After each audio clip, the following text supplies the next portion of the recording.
Caring about your students is a non-negotiable, right? Most of us became teachers because, well, we care. But let me ask you something. Does your classroom actually reflect that care? Or does it sometimes feel like that beautiful mission statement taped up above the board is just hovering over the bickering and stress and emotional meltdowns? Yeah, I've been there. This episode is a tough one, and it's a little bit of a gut check on the actual culture that's inside your classroom, because caring about your students isn't always the same as cultivating a culture of care. And if your room is feeling tense or reactive or just off lately, it's time to take a moment and reflect on that. It's okay. I'm here with you. Put those earbuds in. Let's go for a walk or a drive or hang out with me while you're cooking or doing laundry. It's just you and me today, and we're going to get real. Hey friends, welcome to Enjoy Teaching Again, the podcast for teachers who love the work but need a little spark to bring the joy back. I'm your host, Elizabeth Peterson, classroom teacher, arts integration specialist, and passionate educator of over 25 years. If you're overwhelmed by behaviors, disengaged students, and long, exhausting days, you are not alone. But together, we can turn things around and you can teach with confidence and purpose again. So locate that cold coffee of yours, find your favorite pen, I know you have one, and let's dive in. It's time to get inspired and enjoy teaching again. I have some exciting news, and I can't make you just wait till the end, so I'm going to tell you right now. Starting today, for the next 3 days, you're going to be able to get into the Classroom Reset at an amazing discount. Yep, this is going to be a 3-day sale just for you, my podcast listeners. If you've been thinking about getting inside the Classroom Reset to follow my 5-step reset framework that you can use to build a caring classroom culture, to engage your students with creativity and the arts, and to support your students' social emotional needs with creative strategies, this is your opportunity to get inside at an amazing discount. And starting this month, I've added a super amazing bonus, and that is one-to-one personalized support. What does that mean? Well, anytime you have a question about how you can implement some of the strategies, how you can make your way through the framework, how you can beat the burnout and improve student behaviors using the tactics inside the Reset framework, you go ahead and ask me a question, and we will work together one-to-one to figure out how it's going to work for your classroom, your grade level, your teaching style, and of course, your students that you have in front of you right now. I've been testing this out over the last couple of months with the teachers that are inside the Classroom Reset right now, and it is so exciting how much of an impact it's making on their transformation inside their classroom, both for themselves and for their students. I do not want you to hesitate to get inside the Classroom Reset. So go to theinspiredclassroom.com/reset to learn more and to enroll. Because remember, this is only going to be available at this amazing discount for 3 days. Just use the code at the checkout. It's that simple. When I think about culture, I think about how a group of people express who they are through music and food and dance and language and traditions. It's how we show up in the world, right? It's how we connect as a group of people. There have been so many times in my teaching career that I've been lucky enough to share some of my own Armenian culture with my students. I'll never forget this one year. I was teaching middle school music, and I had the chance to lead an assembly with 200 7th graders.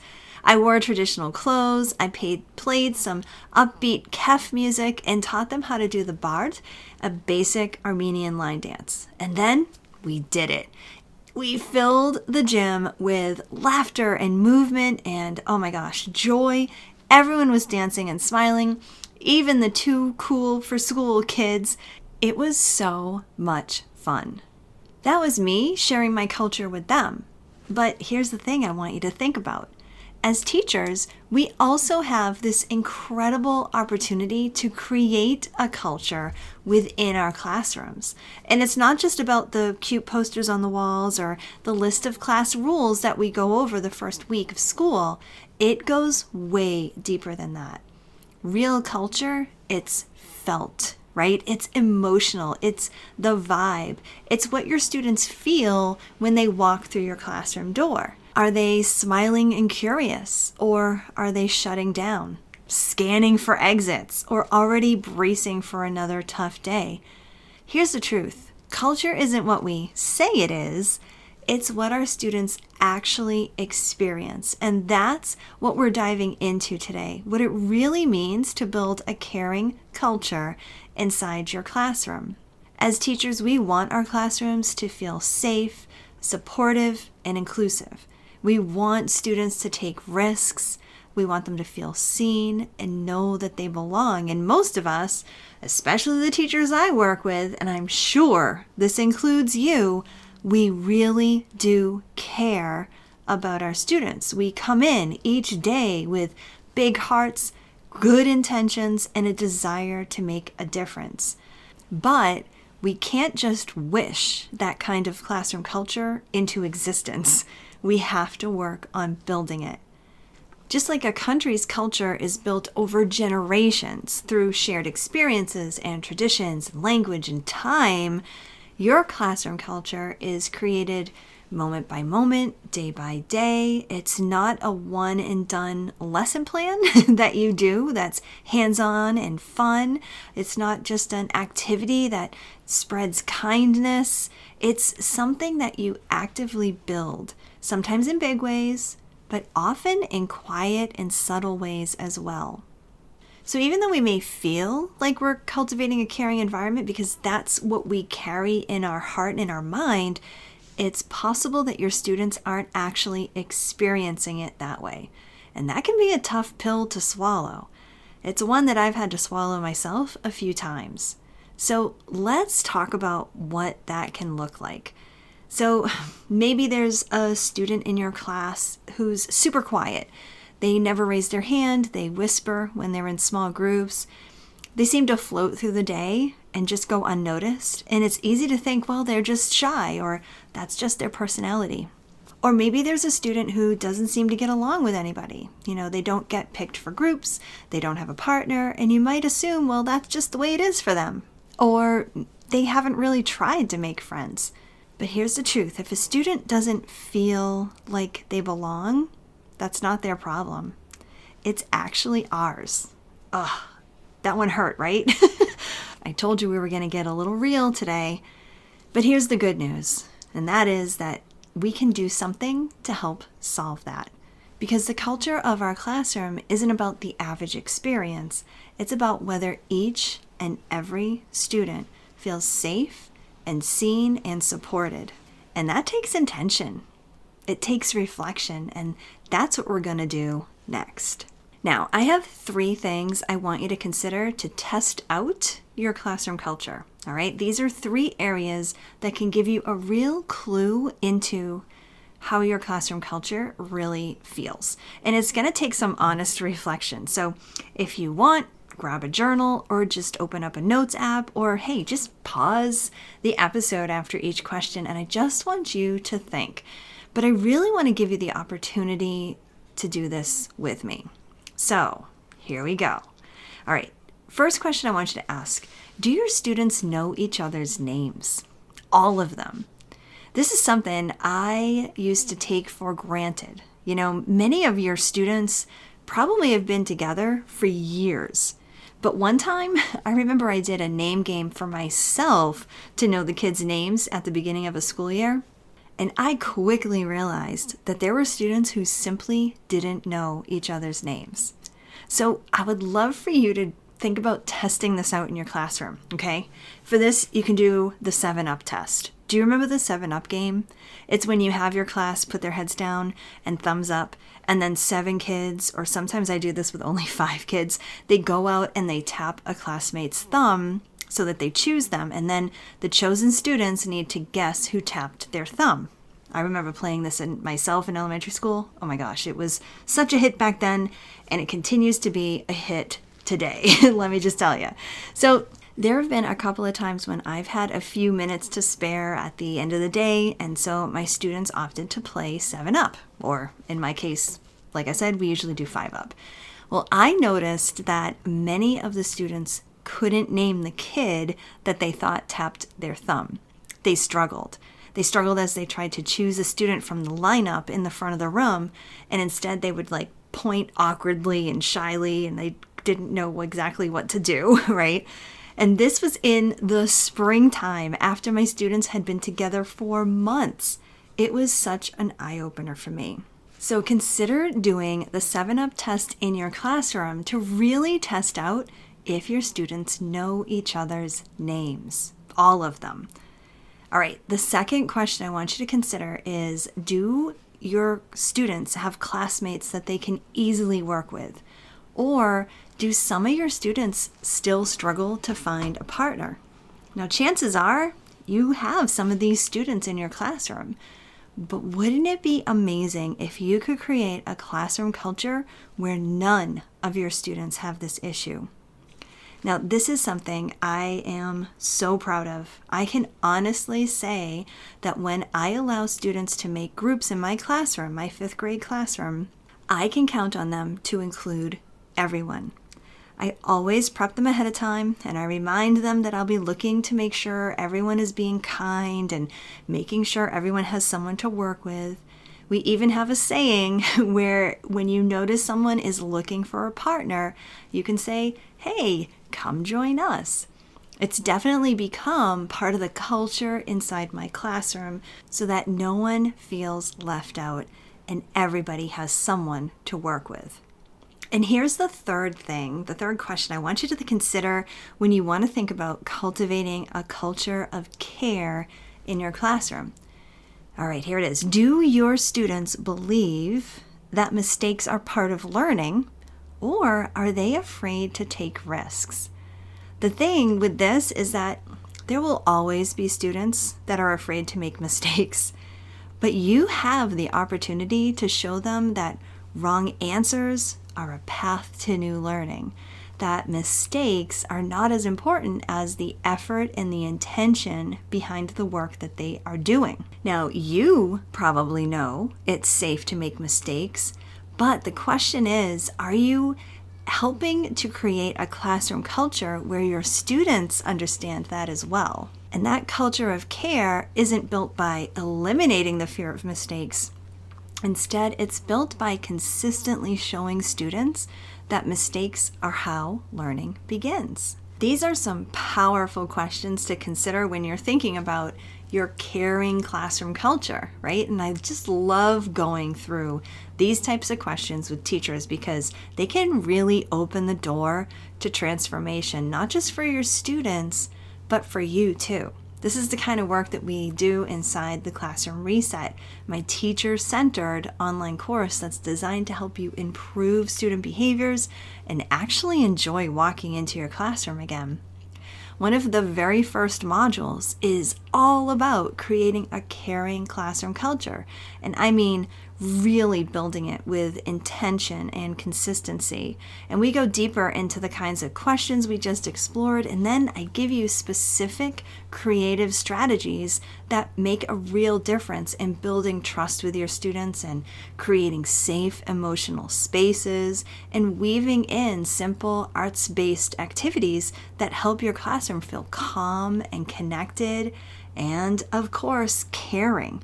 Because that is what this is all about. If you've ever wished for your classroom to feel more supportive, not just for your students, but for you too, I want you to go check out the Classroom Reset. It is your best next step. So if that's tugging at your teacher heart right now, I want to personally invite you to check it out. You can go to theinspiredclassroom.com/reset to get all the information and to enroll. Now, let's turn some of that reflection into real action, okay? So we talked about students knowing each other's names, how they do when it's time to find partners to work with, and how they feel about making mistakes. So here are 3 quick steps that you can take with the insights that you just gained from thinking about those questions. All right, the first thing I want you to do is identify one gap where you can make an improvement. Pick one thing that made you pause as I was talking about those 3 areas to really check in on. That little twinge that you may have felt, that's your next opportunity. Whether it's a student who's still having trouble finding a partner, or a classroom norm that just needs to be rethought out, I want you to name it. That's where you're going to start. Then the next thing I want you to do is to take one intentional step tomorrow or the very next day you are teaching, okay? So maybe you greet that quiet student personally as they walk into your classroom. Maybe you switch up groupings so no one is left out, or talk to a student who can model how to be inclusive during the next activity. Maybe you take 5 minutes to tell a story about when you made a mistake in school and made it an opportunity to do better. Just one thing. That's all it takes to start this momentum. And once you have that one intentional step that you're going to take the very next time you're teaching, here's the third thing. I want you to keep the culture conversation going. Remember, culture doesn't just build itself, it grows through consistency. So have those opportunities to talk about belonging with your students, talk about teamwork, celebrate kindness when you see it, those little moments that you can just point out and share that you noticed something. And when things feel off, take a step back, reflect again, and just do any adjustments that you need to do. Guiding your students into a place where they are not just welcomed into your classroom, but are part of the creation of your caring classroom.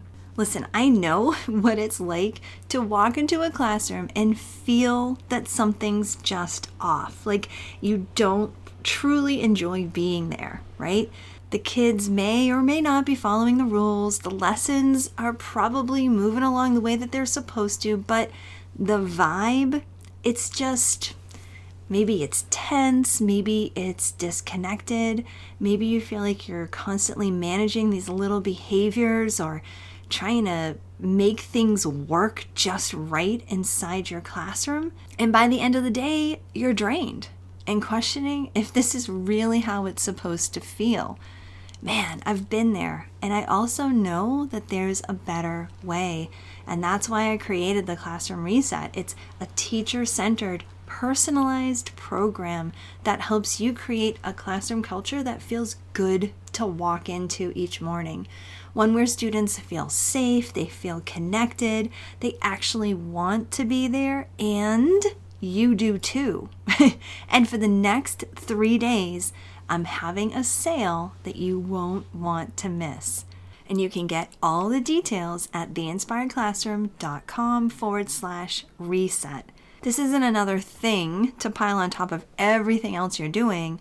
Instead, this course is designed to support you with step-by-step modules, ready-to-go resources, and simple creative strategies that you can start using right away.